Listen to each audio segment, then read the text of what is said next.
പ്രണയിക്കാനും പ്രണയത്തിലാകാനും ആഗ്രഹിക്കാത്തവരുണ്ടോ? പ്രണയത്തിലാകാതിരിക്കുക എന്നത് ഏറെ പ്രയാസമുള്ള കാര്യമാണ്. എന്താണ് പ്രണയത്തിലകപ്പെടാൻ ആളുകളെ പ്രേരിപ്പിക്കുന്ന ഘടകം? ഇതേക്കുറിച്ച് ധാരാളം പഠനങ്ങൾ നടക്കുന്നുണ്ട് എന്നതാണ് വാസ്തവം. പ്രണയത്തിൽ ജാതി, മതം, വർണ്ണം, രാഷ്ട്രം എന്നിവയ്ക്ക് വലിയ പ്രാധാന്യമൊന്നുമില്ല. ആർക്കും ആരെയും പ്രണയിക്കാം. അഗാധമായ വാത്സല്യത്തിൻ്റെ തീവ്രമായ വികാരം എന്നാണ് ഓക്സ്ഫോർഡ് നിഘണ്ടു പ്രണയത്തിന് നൽകുന്ന നിർവചനം. ഒരാളെ പ്രണയിക്കാൻ തുടങ്ങുമ്പോൾ നിങ്ങൾ അയാളെ കൂടുതൽ ശ്രദ്ധിക്കാൻ തുടങ്ങുന്നു. അപ്പോൾ നിങ്ങൾ അയാളുടെ പോസിറ്റീവ് വശങ്ങൾ മാത്രമായിരിക്കും കാണുന്നത്. അയാളിലെ പോസിറ്റീവ് വശങ്ങൾ നിങ്ങൾ എല്ലായ്പ്പോഴും കാണുകയും ചെയ്യുന്നു. പ്രണയത്തിലാകുന്ന നിമിഷം മുതൽ നിങ്ങളുടെ ശ്രദ്ധ അയാളിലേക്ക് തിരിയുകയും നിങ്ങൾ നിങ്ങളെ തന്നെ സ്വയം ഉപേക്ഷിക്കുകയും ചെയ്യുന്നു.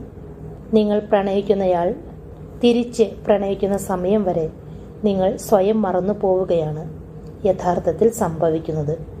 അയാളുടെ സ്നേഹനിരാസം നിങ്ങൾക്ക് സഹിക്കാൻ കഴിയുന്നതിലും അധികമായിരിക്കും. ഈ അവസ്ഥയെ പ്രണയദാരിദ്ര്യമെന്ന് വിളിക്കും. ഈ സമയത്തെല്ലാം അവിശ്വസനീയമായ ആകർഷണമാണ് നിങ്ങളിൽ ഉടലെടുക്കുക. ക്ലിനിക്കൽ സൈക്കോളജിസ്റ്റായ ക്രിസ്റ്റീന ഹാലൈറ്റ് തൻ്റെ ഗവേഷണത്തിൽ പറയുന്നതനുസരിച്ച് പ്രണയത്തിലാകുന്നതിന് പല കാരണങ്ങളുണ്ട്. ആളുകൾ പ്രണയത്തിലാകുന്നതിൻ്റെ ആദ്യ കാരണം ആകർഷണവും ലൈംഗികാഭിലാഷവുമാണ്. മറ്റൊന്ന് അറ്റാച്ച്മെൻ്റ് ആണ്. ആകർഷണം എന്നാൽ അമ്മയും കുഞ്ഞും തമ്മിലുള്ള തീവ്രമായ ബന്ധത്തിൻ്റെ മുഖമുള്ളതുമാണ്. എന്നാൽ അറ്റാച്ച്മെൻ്റ് ആകട്ടെ കാലക്രമേണ വികസിക്കുന്ന ഒന്നാണ്. ആകർഷണം, കാമം, അറ്റാച്ച്മെൻറ്റ് എന്നീ ഘടകങ്ങളാണ് പ്രണയത്തിലാകാൻ പ്രേരിപ്പിക്കുന്ന ഘടകങ്ങളെന്ന് ക്ലിനിക്കൽ സൈക്കോളജിസ്റ്റായ ബോബി വെഗ്നറും പറയുന്നു. ഒരാളോട് തോന്നുന്ന ആകർഷണം കൊണ്ട് അയാളെ പ്രണയിച്ചു പോകുന്ന എത്രയോ ആളുകൾ നമുക്കിടയിൽ തന്നെയുണ്ട്. ഒരാളോട് തോന്നുന്ന ശക്തമായ ലൈംഗികാഭിലാഷമാണ് കാമം. എന്നാൽ അറ്റാച്ച്മെൻറ്റ് അങ്ങനെയല്ല. രണ്ട് വ്യക്തികൾ തമ്മിലുള്ള വൈകാരിക ബന്ധമാണിത്. രണ്ട് വ്യക്തികൾ വൈകാരികമായി കൂടുതൽ അടുക്കുമ്പോഴാണ് അവർക്കിടയിലെ പ്രണയം ഉടലെടുക്കുന്നത്. അത്തരം ബന്ധങ്ങൾ അവർക്കുള്ളിൽ കൂടുതൽ സുരക്ഷിതത്വം നൽകുന്നു.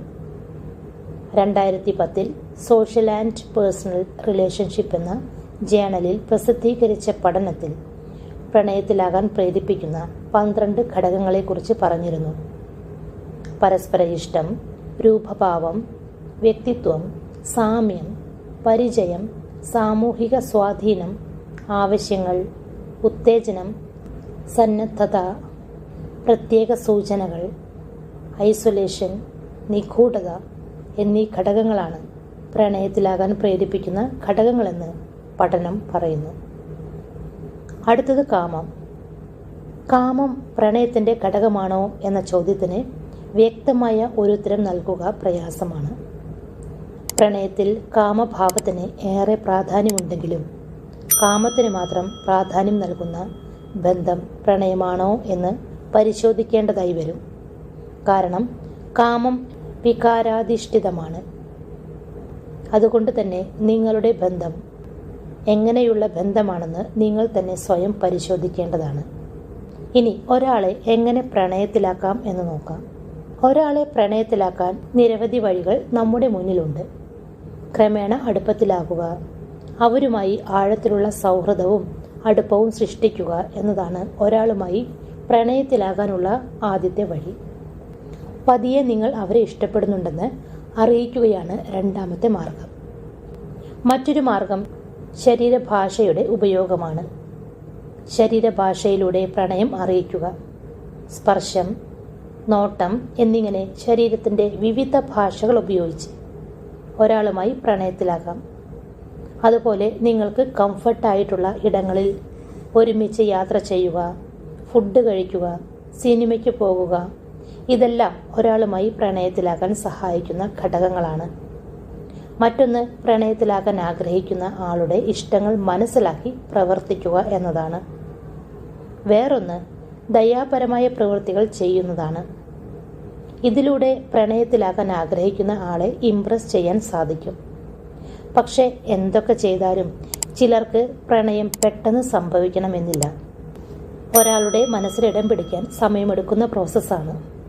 അതിനാൽ ഏറെ ക്ഷമയോടെ കാത്തിരിക്കേണ്ടതായുണ്ട്. ഓരോ നിമിഷവും അവർ തന്നിലേക്ക് ആകർഷിക്കാനുള്ള വഴികളാണ് ആരായേണ്ടത്.